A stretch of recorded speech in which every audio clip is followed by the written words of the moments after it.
voyage. Alors, est-il propre de l'extérieur? C'est pas mal. Il est prêt à l'usage et on voit qu'il a été préparé, nettoyé, ça se voit. Gare d'Austerlitz, 20 h. C'est pas belle la vie? Estelle et Catherine embarquent à bord du Paris-Briançon, l'une des 2 dernières lignes de train de nuit qui existent encore aujourd'hui en France. Ah, complètement prête, j'ai hâte. Attends, je vais t'aider. Mais ce ne sont pas des passagères comme les autres. Merci beaucoup. Elle travaille à la SNCF. Estelle, la brune, est directrice des trains de nuit. Numéro 8.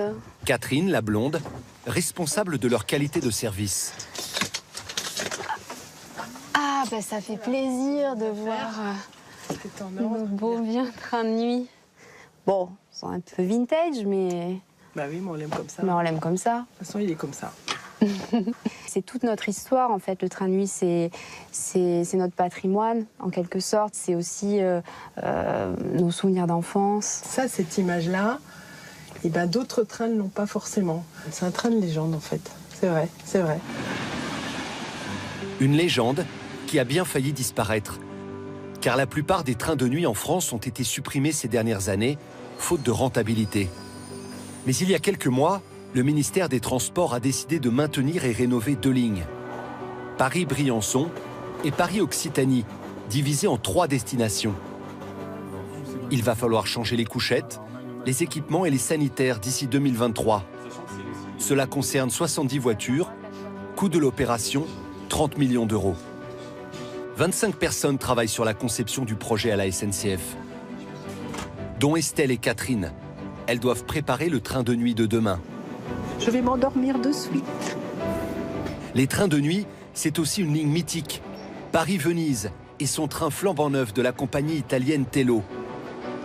Il vous emmène au cœur de la cité vénitienne, renommée dans le monde entier pour son romantisme, ses monuments éternels, ses canaux et ses gondoles. Samir est le chef de bord. Bonsoir. Sa mission, assurer la sécurité et la ponctualité. Ça peut parfois être très speed, ouais. Surtout sur le départ, c'est très speed. Tous les soirs, il fait face à des situations difficiles, notamment à la frontière franco-italienne. Solange et ses copines font le voyage pour la première fois. Je préfère vous dire tout de suite que je ronfle. Leur rêve, prendre un petit déjeuner sur la célèbre place Saint-Marc. Mais pas sûr que le train arrive à l'heure. C'est trop beau. Waouh. Une autre destination est réputée pour ses trains de nuit. La Thaïlande et sa ligne Bangkok-Chiang Mai. Idéale pour s'immerger dans le pays et découvrir sa végétation luxuriante, ses temples, ses éléphants emblématiques et ses cantines de rue si appétissantes. Stéphane est agent de voyage. Il veut créer le premier train de nuit gourmand du pays, avec apéritif à la gare, pique-nique à bord et brunch à l'arrivée. Un couple d'amoureux s'est inscrit pour l'escapade. Stéphane leur réserve des surprises. C'est des larves de fourmis. En voiture, pour un voyage hors du temps, à bord des trains de nuit. Retour gare d'Austerlitz. Le Paris-Briançon part dans 30 minutes. Il va parcourir 700 km en 12 heures. Bah allez, on va au filtrage. Hein. Allez, allons-y. Avant, Estelle et Catherine se dirigent en tête pour accueillir les passagers. Mais un groupe de chanteurs s'est invité sur le quai. Vive le train, vive le train, vive le train de chèvre, qui transporte les pèlerins qui vont jusqu'à Versailles. Ce sont les membres d'une association qui milite en faveur du train de nuit. Estelle connaît bien le responsable. Bonjour Nicolas.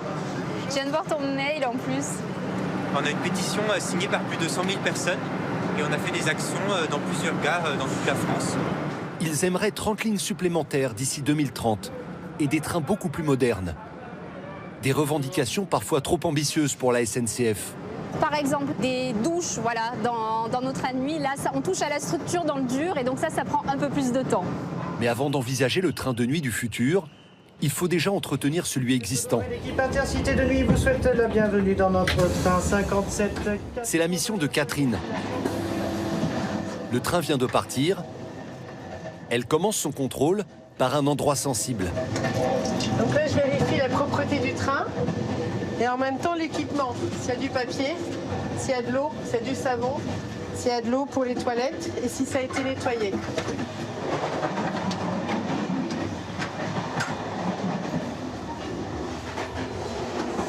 Alors comme ici, ça dysfonctionne, l'évier n'est pas impeccable.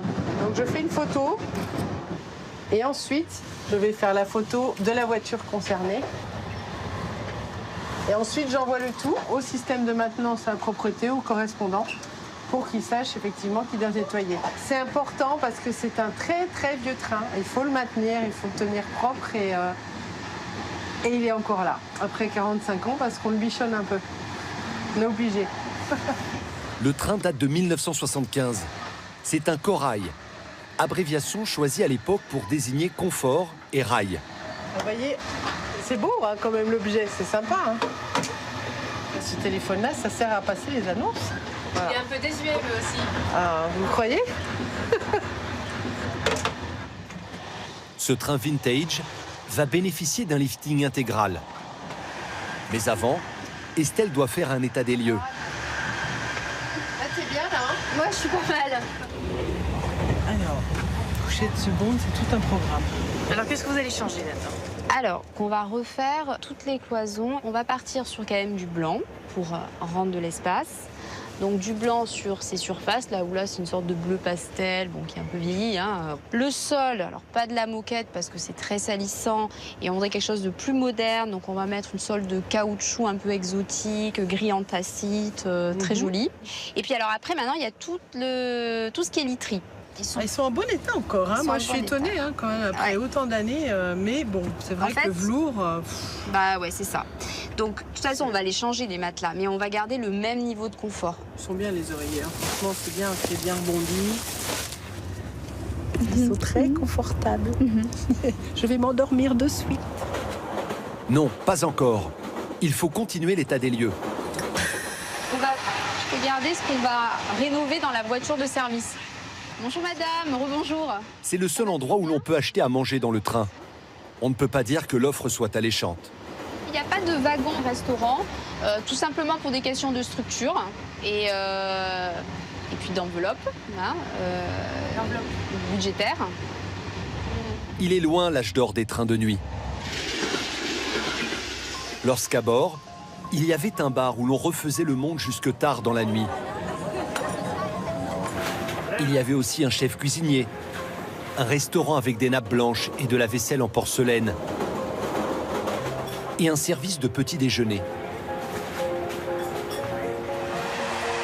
Dans les trains qui desservaient les stations de ski, une boutique pour faire ses emplettes. Et sur certaines lignes, il y avait même une salle de cinéma. Tout ça, c'était dans les années 60 et 70, avant l'arrivée du TGV et des vols low cost qui ont signé le déclin des trains de nuit. À l'époque, on pouvait aussi mettre sa voiture à bord. C'étaient les fameux trains autocouchettes. Quant aux couchettes, justement, de vraies petites chambres d'hôtel avec coin lavabo. Madame pouvait se démaquiller tranquillement pendant que monsieur bullait dans son lit. Et au petit matin, madame se faisait une beauté, tandis que monsieur se rasait de frais. C'est fort de tout cet héritage qu'Estelle et Catherine doivent préparer le train de nuit de demain. Mais la route est longue. Tout le temps dans les trains de nuit, c'est pas fatigant. On ne peut pas dire que ça fatigue pas. Ça, c'est sûr. Je ne sais pas si on fera ça des années. En tout cas, c'est passionnant parce que c'est pas un train comme les autres. Et ça motive pas mal. On va aller se reposer. Oui, parce que là, on commence un peu à être fatigué. Oui. Et puis, il faut être d'attaque demain. Demain, il va falloir choisir les matériaux, les tissus, le mobilier. Il faut que tout soit prêt dans quelques mois, avant le début des travaux de rénovation. De quoi être encore bien fatigué.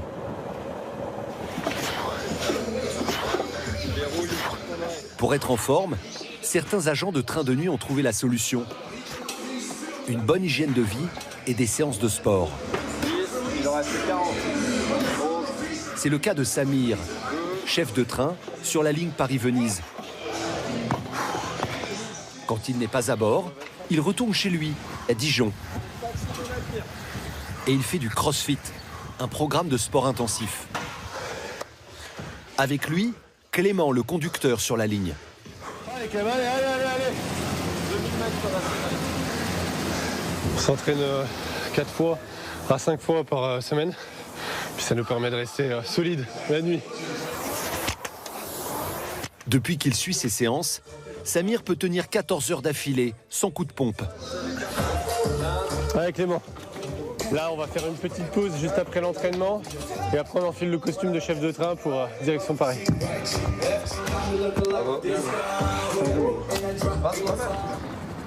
Pour rejoindre la capitale, Samir prend le train en gare de Dijon.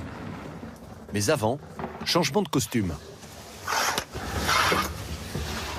Voilà, en mode chef de train.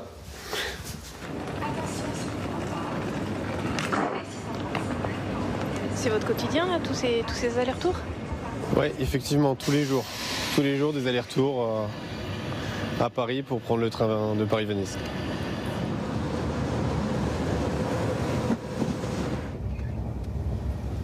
C'est plus confortable un TGV ou un train de nuit? Train de nuit.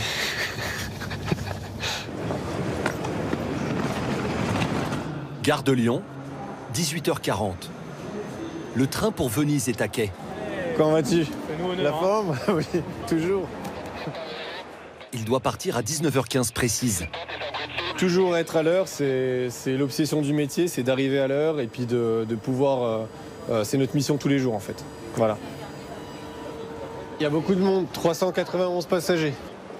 Une foule qu'il faut faire monter rapidement à bord pour ne pas partir en retard. Allez-y, je vous en prie. Je vous en prie. Bon voyage. C'est là, madame. Voilà, juste là, vous allez voir mon collègue.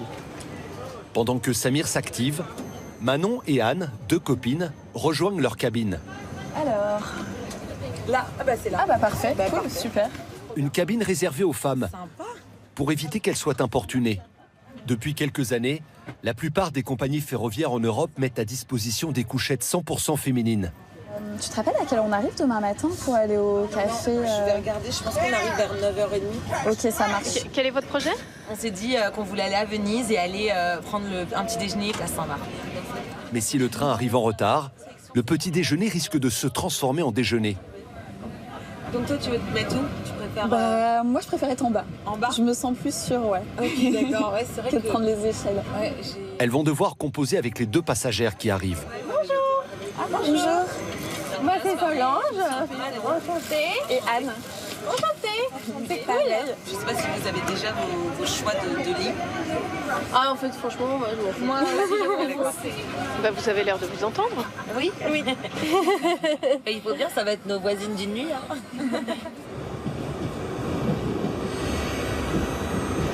Attention à la fermeture des portes, s'il vous plaît. Merci bien. Dernier coup de sifflet pour le départ. 19h15, avec sa lampe, Samir indique au conducteur que le train peut partir. Il va parcourir 1000 km en 15 heures. Donc là, première mission accomplie. Maintenant, c'est la ronde de sécurité, donc c'est le plus important. Donc là, c'est ronde de sécurité. On va tracer, vérifier les portes, que toutes les portes se sont bien fermées. Le speed n'est pas terminé. Sans compter qu'une passagère va lui donner du fil à retordre. À 10 000 km de là, Bangkok, en Thaïlande. Sa forêt de gratte-ciel, son fleuve Chao Phraya et sa gare qui accueille chaque jour 60 000 passagers. L'idée, c'est de leur montrer une autre façon de visiter la Thaïlande. Stéphane est français. Il vit ici depuis 10 ans et dirige une agence de voyage spécialisée en séjours insolites. Oh mon Dieu, il y a beaucoup de monde ici. Aujourd'hui, il est accompagné de 2 restaurateurs pour un projet fou. Mettre au point une escapade gastronomique dans un train de nuit pour un couple de jeunes Français. Le voyage doit se terminer par un brunch en tête-à-tête, au cœur de la gare. Mais pas facile de trouver un endroit paisible. Non, on ne peut pas boire de champagne ici, ça ne serait pas correct. Direction les quais moins encombrés. On peut les accueillir à la descente du train, ici. Et les amoureux vont être gâtés. Ice, champagne, ok. De la glace, du champagne. 1, 2, 3, 4, 6 bouchées différentes. Quelques desserts. En attendant, Stéphane doit tester le train que vont emprunter les Français. Hop. C'est la ligne qui relie Bangkok à Chiang Mai, une ville au nord du pays. Un train flambant neuf, fabriqué en 2017. 4,26. Ici, c'est la seconde classe. 15 € le billet. 36 et 37. Et ben voilà, on y est. La chambre pour cette nuit. 18h10, c'est parti pour 700 km et 14 heures de voyage à 50 km/h. Le train permet en fait de découvrir certains quartiers qu'on ne verrait pas, ou certains aspects qu'on ne verrait pas ni en voiture ni en avion. Et ça reste un moyen pour nous de découvrir l'autre réalité de la Thaïlande. Et le long de la voie ferrée, c'est un peu bidonville et cabane en bois avec les égouts à ciel ouvert. C'est ça que Stéphane veut pour ses clients. Découvrir l'authenticité du pays, mais dans des conditions très confortables. Et il est particulièrement exigeant. Un peu perplexe. C'est du petit matelas, petite épaisseur. Vous voulez que je vous aide? Ok. En Thaïlande, c'est le personnel de bord qui installe les couchettes. Il est plus rapide que moi quand même. Les lits sont parallèles au couloir. Seuls des rideaux protègent l'intimité des voyageurs. Pour avoir une cabine, il faut aller en première. Bon, un peu dur, hein? Le matelas un peu dur, l'oreiller bien trop mou. Bon, il y a une petite lumière quand même, avec une petite prise pour les téléphones. Bon, c'est un peu spartiate, hein? Hop. Donc, on va tester. Voilà. Il fait un peu froid en plus. La clim est à fond. Il doit faire 20 degrés alors qu'il fait 40 dehors. Pour cette nuit, ça ira pour moi. Mais on fera pas ça pour nos clients. Eh ben, on va aller voir ailleurs. Si c'est un peu plus confortable. Stéphane souhaite repérer la première classe et le wagon-restaurant. Pour les rejoindre, il va traverser 10 voitures. Dans un instant, vous allez découvrir qu'entre les passagers récalcitrants et ceux qui abusent de l'alcool, Samir, le jeune contrôleur du Paris-Venise, a bien du travail. Un chien ne doit pas être dans le restaurant, c'est des raisons d'hygiène. On ne peut pas laisser un chien dans le restaurant. On n'a pas commandé entrée, plat, dessert, on mange ça, on se casse. Moi je vous parle gentiment depuis tout à l'heure. Non, plus sérieusement. Non, sérieusement. Et à Paris, vous allez voir comment la SNCF prépare les trains de nuit du futur. Draps, petit-déj, oreiller, rien n'est laissé au hasard. Il y a aussi une particularité dans ces trains de nuit, c'est que la lumière reste allumée toute la nuit. Donc la clim et la lumière, bonne nuit. Stéphane veut jeter un œil sur les cuisines. On peut aller à l'intérieur? Non. On peut pas voir les cuisines. Mais bon, on va essayer de par là. Ouais. Je vais demander à un de nos chefs de préparer un petit pique-nique amélioré, gastronomique, avec encore des saveurs qui reflètent la Thaïlande, mais surtout une manière agréable. Un pique-nique, c'est pas un bout de papier avec une assiette en carton avec des fourchettes en plastique. On va essayer de faire ça à notre façon. 22h, l'heure de dîner pour le personnel de bord. L'heure aussi où certaines voitures ne sont plus accessibles. On ne peut pas voir les premières classes maintenant, c'est ça? Non, on ne peut pas. C'est fermé maintenant. Il est 22h. Okay. On peut retenter vers 6h d'un matin. Oui, demain. Au lever du jour. Ouais, mais bon, on verra à quoi ça ressemble. Allez, on se voit demain, mon cher.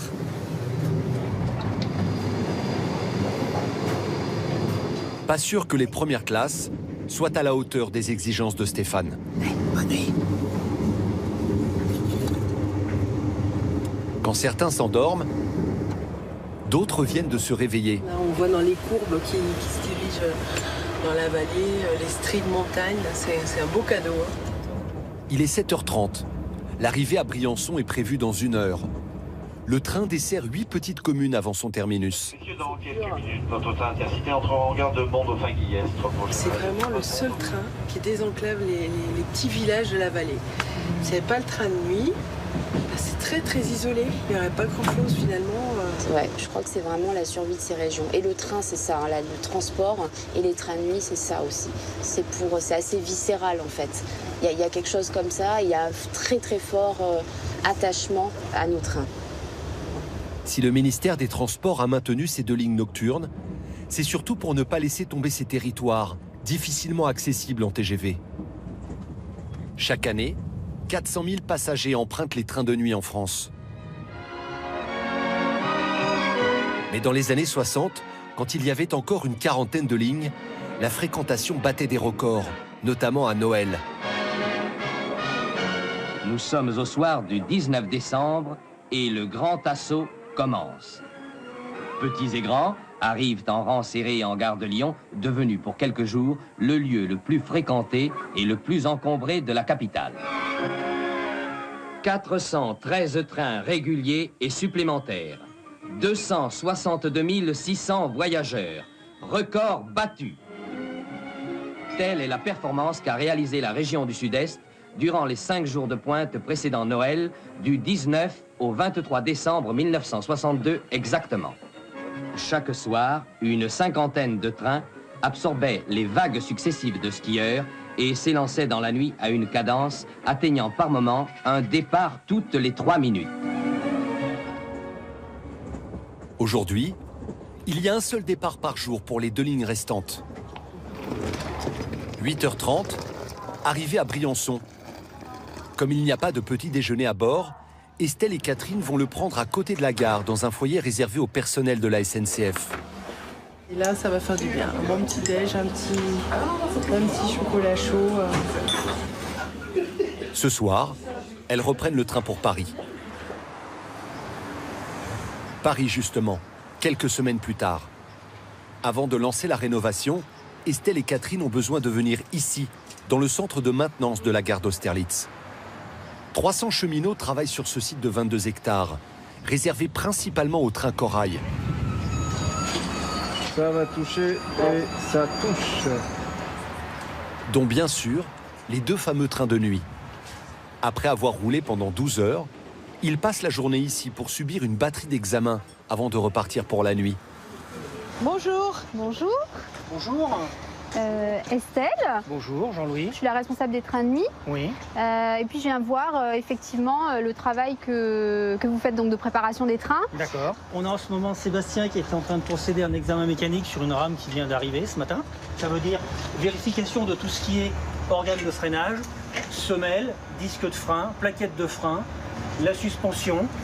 Et pour vous, Estelle, c'est important de connaître toute la chaîne, en fait. C'est pour ça que vous êtes là aujourd'hui? Oui, c'est important pour préparer au mieux le train de nuit de demain. En attendant, il faut nettoyer celui d'aujourd'hui. 5 agents pour 10 rames.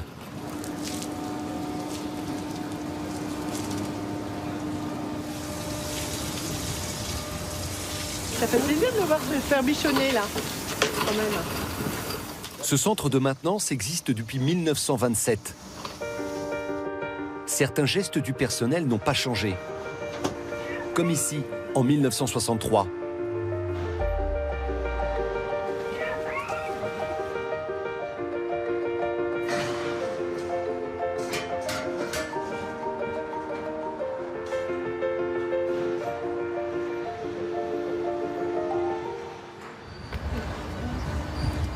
Retour aujourd'hui. C'est l'heure pour le petit train de la literie d'entrer en scène. 10 000 couettes et oreillers sont utilisés chaque année. Allez, hop là. Hop. Fin de la journée, le train est prêt pour partir ce soir à Briançon. Dans quelques semaines, Estelle va rencontrer les ingénieurs de la SNCF qui dessinent le train de nuit du futur. Ce bon vieux Corail va être méconnaissable. Le train de nuit pour Venise, lui, est récent. Il a été mis en service en 2011 par la compagnie italienne Tello. qui a repris la ligne exploitée auparavant par la SNCF. Merci beaucoup, Stéphane. Il est 19h20. Le train est parti depuis 5 minutes. Samir commence sa ronde de sécurité et vérifie la fermeture des portes. 40 en tout. Mais le responsable du wagon-restaurant l'appelle en urgence. Une passagère pose problème.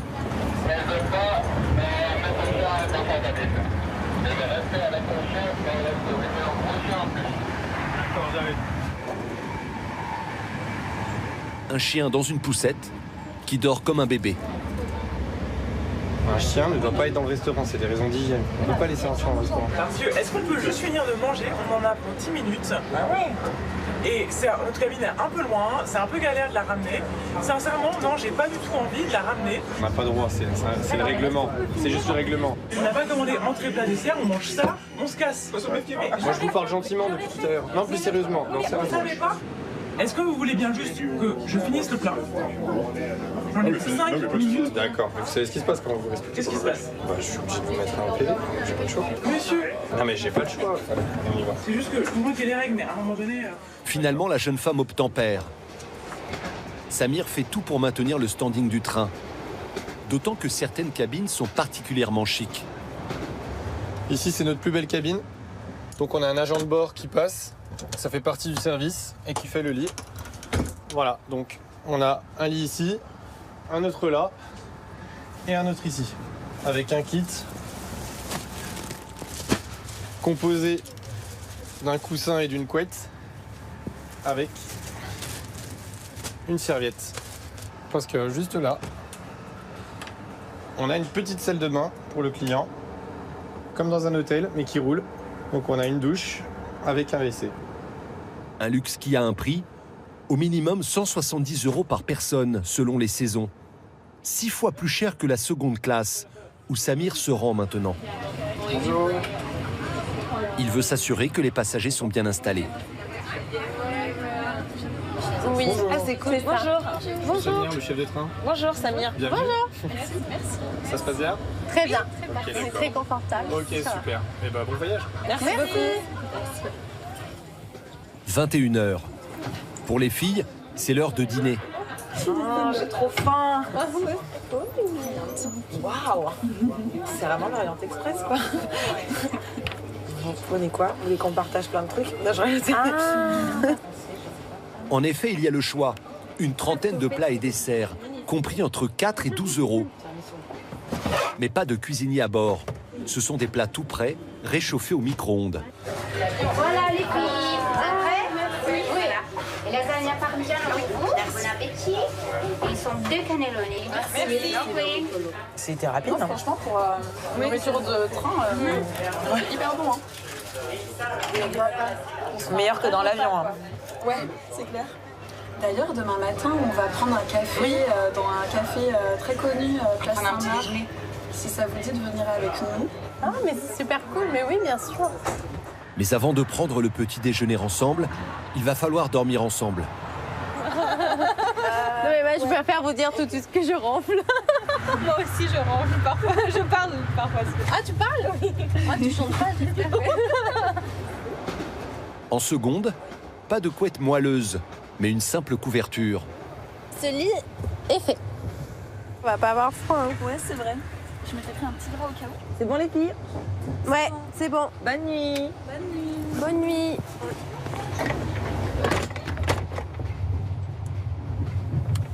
Et demain, on se réveille à Venise.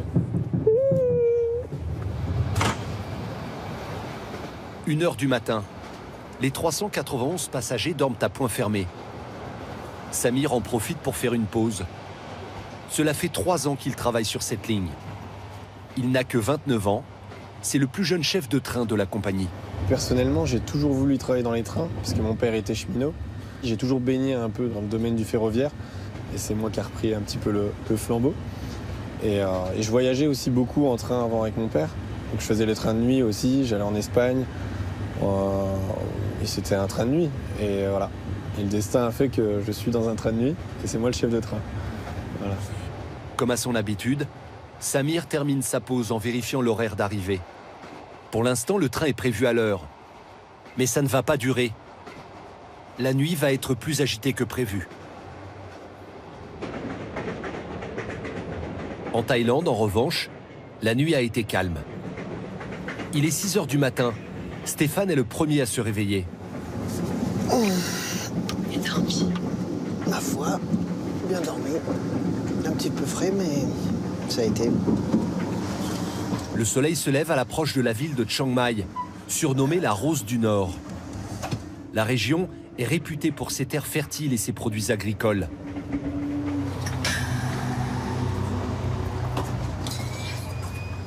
À peine arrivé, Stéphane va observer la première classe. Ouais. Donc c'est un petit peu mieux. Ils ont un petit peu plus d'espace, c'est privatif. Chacun son petit lavabo. Bon, c'est un peu mieux. Ils ont une télé. Bon. Recharge USB. On va arriver à faire quelque chose avec ça. Mais Stéphane va faire mieux que ça. Il réserve au couple de belles surprises.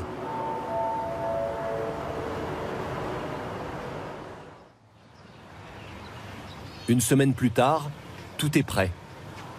L'escapade va avoir lieu dans le sens Chiang Mai-Bangkok. Le départ est à 17 h.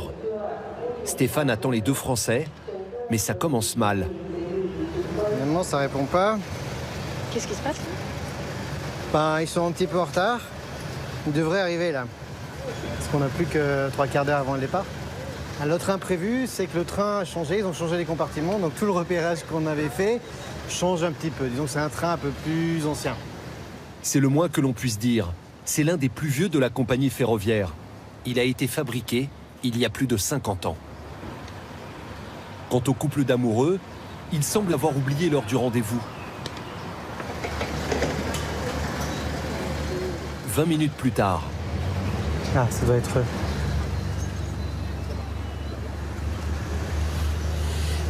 Bonjour. Stéphane. Thomas, enchanté, bienvenue. Bonjour. Gwendoline, bonjour. Enchantée. Gwendoline et Thomas. Ils viennent de la région parisienne et sont en vacances en Asie depuis 1 mois. Vous me suivez, maintenant vous êtes entre nos mains. Ces deux amoureux se sont inscrits pour l'escapade, mais ils ne connaissent rien du programme. Tout commence par l'apéritif en gare, en présence des deux chefs qui l'ont préparé. Ils ne travaillent qu'avec des produits fermiers de la région. Ça, c'est une surprise. En pleine gare. C'est bien plus qu'un apéritif, c'est un festival de saveurs. Quelques bulles de prosecco, suivies de crevettes grillées, sauce tamarin et crumble. Puis une verrine de porc marinée, pois sauvage et purée de citrouille. Et pour finir, petit flan à la noix de coco et prunes asiatiques. Ça, c'est génial. C'est vraiment top. Et ben alors, on continue. Ok, super. Je vous accompagne Allez, c'est parti. dans votre cabine. Allez. C'est parti pour la balade. Merci Stéphane. Ok, bye bye. Merci partout. Les jeunes Français vont-ils apprécier ce train plutôt vieillot ?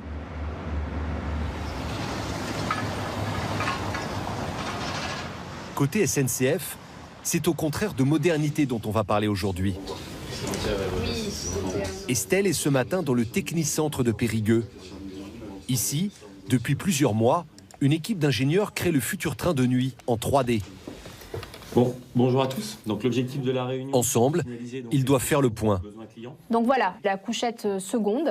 On reste sur des cloisons lumineuses de blanc, un stratifié bois pour avoir une teinte chaude, et puis un contraste de 2 couleurs, bleu-jaune. Mais l'esthétisme ne suffit pas. Il faut aussi penser sécurité. Ce que tu nous proposes, c'est des matériaux qui sont validés normes feu-fumée existants. Tous ces matériaux proposés là, sur la table sont donc résistent au feu. Donc ça veut dire que les couchettes ne vont pas s'inflammer. C'est ça. C'est ça. Et ils ne vont pas faire de fumée non plus.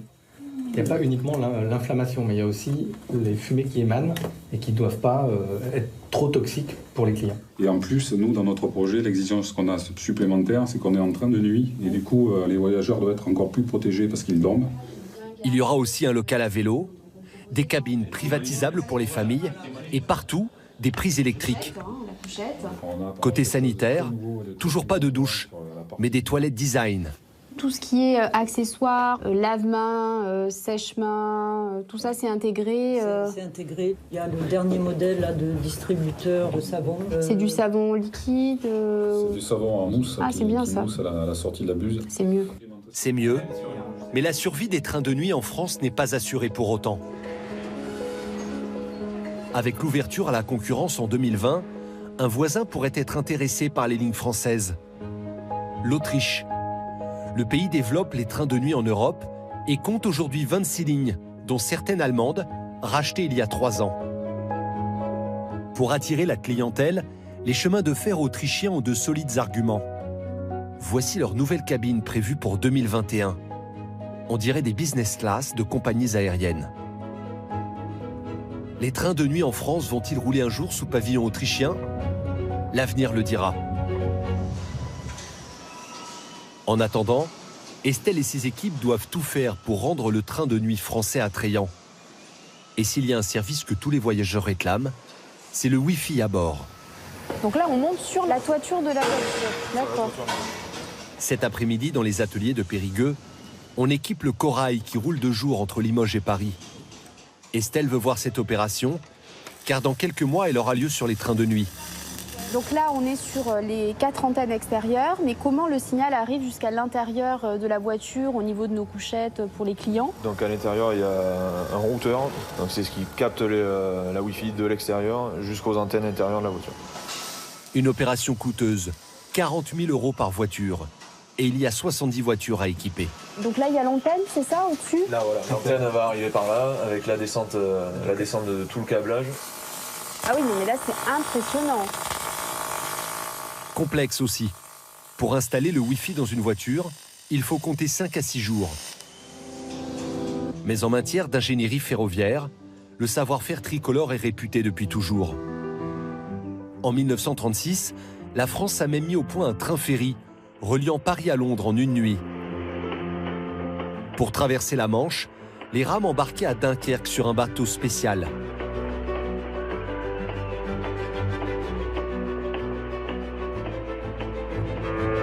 Direction Douvres en Angleterre. C'est l'ancêtre de l'Eurostar en quelque sorte. Il a été supprimé en 1980, quelques années avant le lancement du tunnel sous la Manche. Retour à Périgueux. Avant de partir, Estelle aimerait connaître des sensations fortes. Je voudrais vraiment voir l'effet que ça fait. On pourrait passer dessous. Oui, bien sûr, pas de problème. D'accord. On va aller voir dessous. D'accord. Voilà, on rénove également. Ah ouais. Voilà. C'est assez impressionnant. C'est impressionnant. Avec les motoventilateurs. Ça, c'est... Voilà, c'est pour la climatisation. Ça, c'est le système de freinage. Et alors? Le système de frein est là, est commandé ici. Voilà. Là, il faut s'imaginer qu'on a 50 tonnes au-dessus de la tête, pas loin. C'est ça. Voilà. Les travaux de rénovation vont commencer dans quelques mois, car il faut plus d'1 an pour rénover 70 voitures. Mais avant, Estelle va avoir une urgence à régler. 2h40 du matin sur le Paris-Venise. Samir aussi a une urgence à régler. Des passagers se sont alcoolisés dans le wagon-restaurant. Samir veut les faire descendre du train.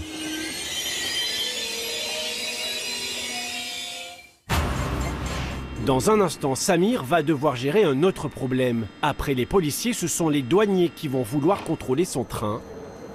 Et le retard va s'accumuler. Ça peut prendre quelques minutes, comme 1h30. C'est eux qui vont déterminer la durée où on va rester à quai. Et en Thaïlande, Gwendoline et Thomas vont découvrir un train d'une autre époque. Oh!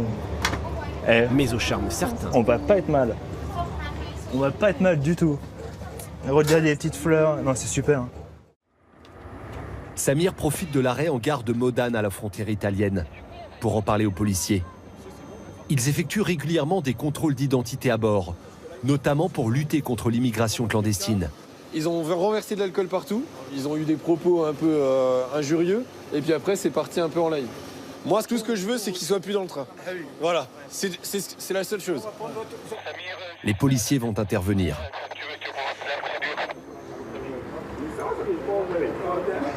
J'espère que, voilà, que ça va être assez rapide, parce que plus vite ils auront terminé et plus vite on sera parti.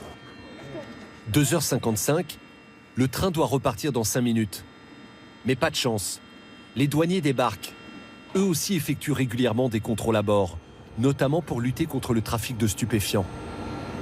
Ça peut prendre quelques minutes, comme 1h30. C'est eux qui vont déterminer la durée où on va rester à quai. On ne peut pas se permettre de dire aux autorités de se dépêcher ou d'aller plus vite. On ne s'imagine pas tout ça. Aujourd'hui, on pense qu'il y a plus de chances qu'on arrive à l'heure qu'en retard, alors que c'est le contraire. On a beaucoup plus de chances d'arriver en retard avec tous les facteurs qui nous entourent. Pendant que les douaniers effectuent leur contrôle, sur le quai d'en face, le train qui vient de Venise pour aller à Paris entre en gare. C'est le seul moment de la nuit où les trains aller et retour sont à quai ensemble. Le seul moment aussi où un curieux trafic de marchandises a lieu sous le nez de la police et de la douane. Qu'est-ce que c'est? Des croissants. Ce sont des croissants tout frais, fabriqués il y a quelques heures par un boulanger italien. Ils vont être servis au petit déjeuner avant l'arrivée. Croissants au chocolat, nature, abricot et les croissants à la crème. Samir commande maintenant un cappuccino. Merci. Mais ce n'est pas pour lui. C'est pour le conducteur du train. Salut Mickaël, ça va? Merci. Petit café. Voilà, je t'en prie. C'est le petit café qui fait du bien pour qu'il puisse nous ramener à destination. C'est le petit geste fraternel. Moi j'appelle ça ta solidarité, ta sympathie. Je t'en prie. Ça fait du bien. Allez, à tout à l'heure. Ciao. Là, ça fait exactement une trentaine de minutes qu'on est à quai. Et là, on va vérifier si la douane a bientôt terminé. Finalement, le train va pouvoir repartir. Mais avec 50 minutes de retard et 3 passagers en moins, interpellés par les policiers.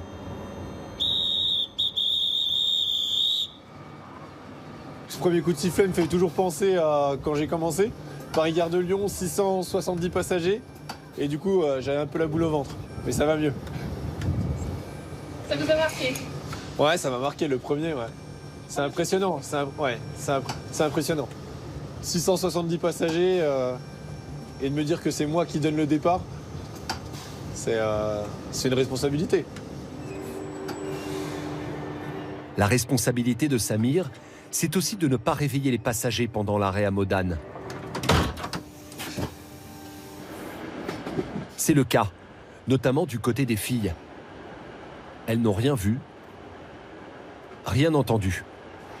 Elles ne savent pas encore que le train a presque 1 heure de retard.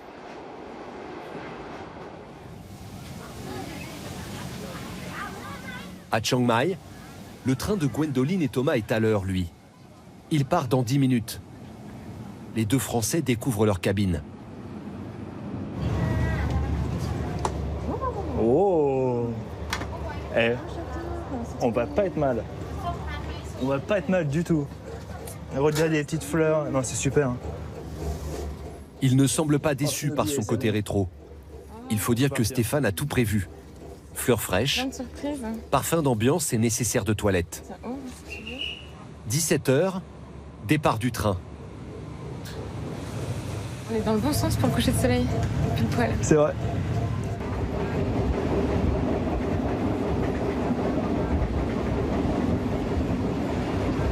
« 21h, l'heure d'attaquer le pique-nique 100% bio, concocté par un chef de Stéphane. Ouais. Feuilleté de saucisses épicées. Ah, sympa, ouais. Sandwich au bœuf dans une feuille de bananier et petit messelin de porc laqué. C'est délicieux ça. Ouais, ça fait très pique-nique de chez nous, mais à la sauce taillée. Ambiance sortie à la campagne. Il y a vraiment pire qu'un moment, clairement. Non, on est bien, on savoure pour l'instant. On savoure le voyage. C'est le cas de le dire. Vous avez déjà voyagé en train de nuit? Moi, pour aller en Italie, j'avais fait ça quand j'étais enfant avec mes parents. Et on n'avait pas trop dormi la nuit avec mon frère. On regardait, on longeait le lac Léman. Et du coup, on regardait le paysage la nuit. C'était vraiment super. Bon souvenir. vraiment de la nostalgie sur les trains de nuit. Ouais, c'est vrai. C'est vrai. Et c'est vrai que ça a un côté très enfant. Si on le faisait plus petit, moi, depuis. À part le Vietnam, moi, j'ai jamais repris le train de nuit depuis des années.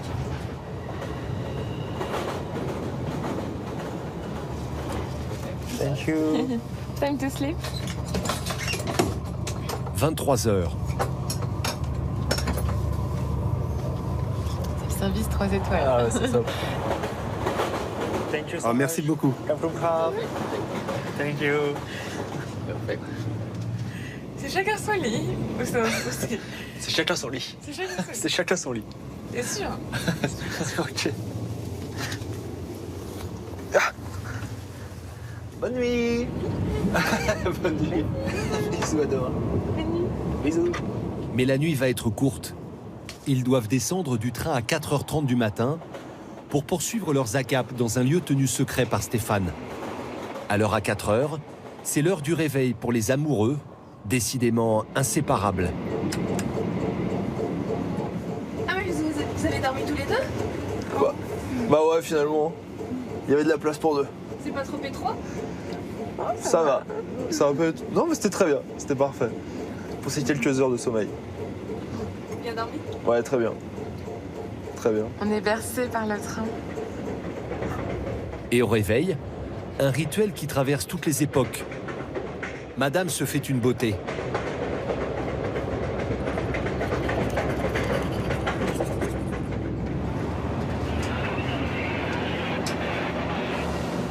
Gwendoline et Thomas descendent à Ayutthaya, une petite ville proche de Bangkok.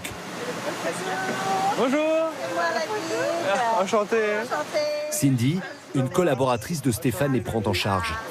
Du coup, on vous suit? Oui. Ah, super. Très bien, merci. Ils se rendent dans une villa isolée dans la campagne, située entre Ayutthaya et Bangkok. Une fois n'est pas coutume, ce n'est pas en train qu'ils vont s'y rendre, mais en voiture avec chauffeur. 1 heure de route.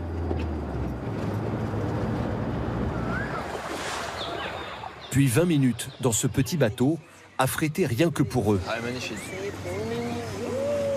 Sawadika. Les voici à destination. La villa est située à l'abri des regards. Oh, c'est incroyable.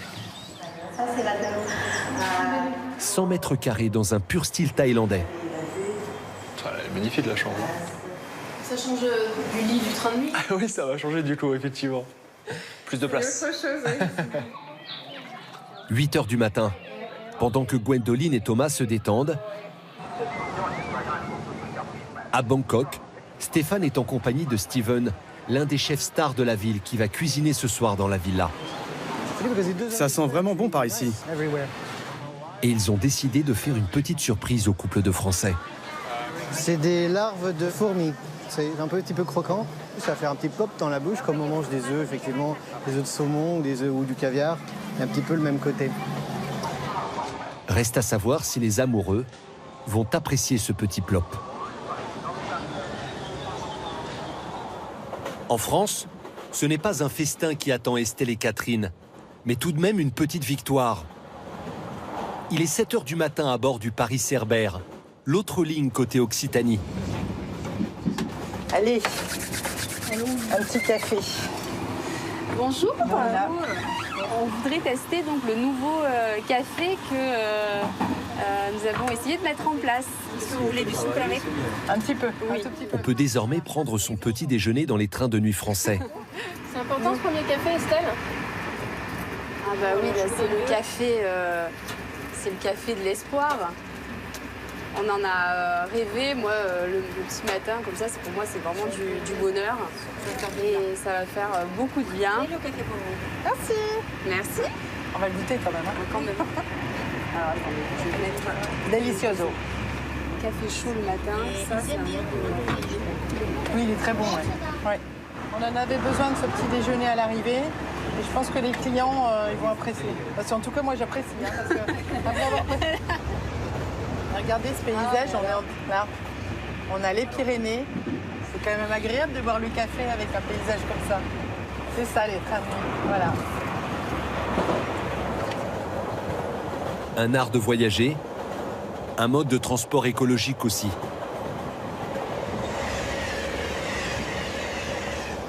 Quant à l'avenir, le nouveau train de nuit français devrait être sur les rails en 2023. Sur le Paris-Venise, Samir aussi savoure sa victoire. Non seulement le train a rattrapé son retard, mais il est même prévu en avance à Venise. 9h25 au lieu de 9h35. Mais Samir descend avant, ici, en gare de Milan. C'est un chef de bord italien qui va prendre sa relève. C'est tout bon. Maintenant, dodo. Repos pour moi. Et pour cela, Samir se rend dans un hôtel à quelques pas de la gare. Une fois encore, il change de costume. Allez hop, au dodo. Pendant que Samir tombe dans les bras de Morphée, le train arrive à Venise. Solange et ses copines vont pouvoir savourer leur petit déjeuner. Ouais, c'est trop bien. Je vais vous guider avec ma petite application de voyage. Wow, c'est trop beau. Waouh. Oh, c'est magnifique. Et là, on est direct en plein centre-ville. Ouais, c'est ça qui est génial. Hein. C'est beau. Franchement, là, c'est vraiment trop bien. On a les pieds dans l'eau. La place Saint-Marc est à 30 minutes de marche. Le temps de découvrir les joyaux de la ville en se frayant un chemin parmi la foule. 30 millions de touristes viennent à Venise chaque année. Ouais, je crois que c'est là à droite. Ouais. Oh, c'est trop bien. Non, mais c'est magnifique. Et voici enfin place Saint-Marc. C'est magnifique. À 17h hier, j'étais à Place de la République et aujourd'hui Place Saint-Marc. C'est trop chouette. Bah moi, hier, j'étais Place d'Étoile et maintenant c'est ici, voilà, Place Saint-Marc. C'est génial. Ouais, c'est vrai. Mais c'est cool ça, deux. C'est pour ça, voyager en train, c'est bien. Hein Ouais. En quelques heures. Bon, on va au café du coup? Ouais, on y va. Super. Le café Florian, le plus célèbre des cafés vénitiens, le plus ancien aussi. Il a ouvert en 1720. Ses intérieurs sont somptueux. Et sa terrasse a le nez sur la basilique Saint-Marc et son campanile, qui se dresse à 98 mètres de haut. Ah, c'est trop beau. Chocolat. Oui, merci. Ah, il est à l'ancienne, le bon chocolat épais et tout, ouais. C'est tellement mignon que j'ai pas envie de manger. Notre premier petit déjeuner à Venise. Ouais. Cheers. Depuis l'incendie de Notre-Dame de Paris, Anna Rita, la responsable, vient toujours saluer ses clients français. Pourtant, on est à Paris, il est génial et tout. Bonjour. Bonjour. On est honorés de vous avoir ici. On est de Paris, de la France. Oui, c'est ça. On est dolorés. On se sent très près, tous les Français, pour ce qui s'est arrivé à Notre-Dame. On a décidé d'avoir ça comme soutien dans ce moment difficile pour l'incendie de Notre-Dame. Je pleurais le matin parce que c'était comme ma maison, vous savez, quelque chose.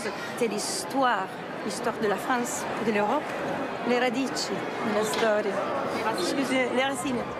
Dans quelques semaines, Anna Rita va prendre le train de nuit pour Paris. Elle veut aller au Louvre et se recueillir devant Notre-Dame. C'est ça la force du Paris-Venise. Relié de ville au patrimoine inestimable. En Thaïlande, c'est le patrimoine gastronomique du pays que Gwendoline et Thomas continuent d'explorer. Il est 21h et les deux Français s'apprêtent à vivre une drôle d'expérience. Le poisson a un goût génial. Vous avez encore faim après tout ce que vous avez mangé ces 2 jours? On a toujours faim pour les bonnes choses. C'est un voyage gourmand, on adore ça, c'est vraiment super, on est vraiment contents. C'est les étapes de notre voyage en train, les étapes culinaires à chaque fois.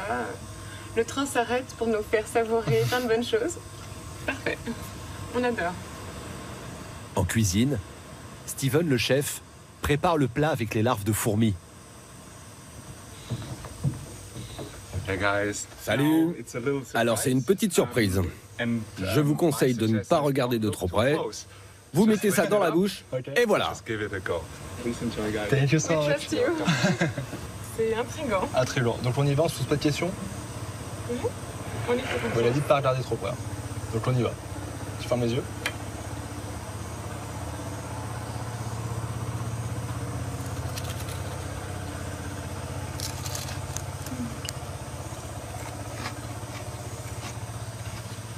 Ça me répète un peu de crevette un peu en crue, tu vois. Même visuellement, je ne reconnais pas tout. Je suis intriguée. J'attends de savoir. Vous voulez que je vous dise? C'est des larves de fourmis. Non. Incroyable. Moi j'ai fini. Hein. Ça en voulait pas? Moi j'ai fini. La bête. Est-ce que t'as assez mâché? Mais j'espère. Ça ne leur coupe pas l'appétit pour autant. Le festival de saveurs va se poursuivre jusqu'au bout de la nuit.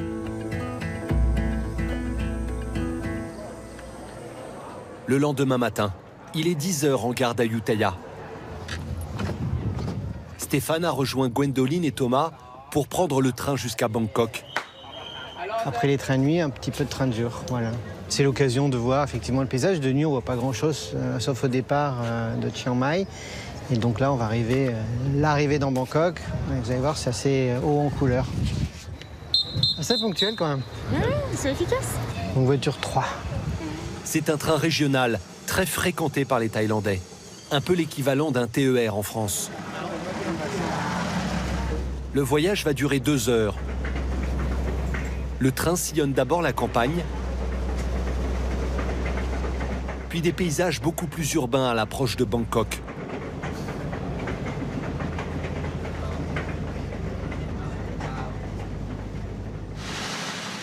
À l'arrivée, une dernière surprise attend les amoureux.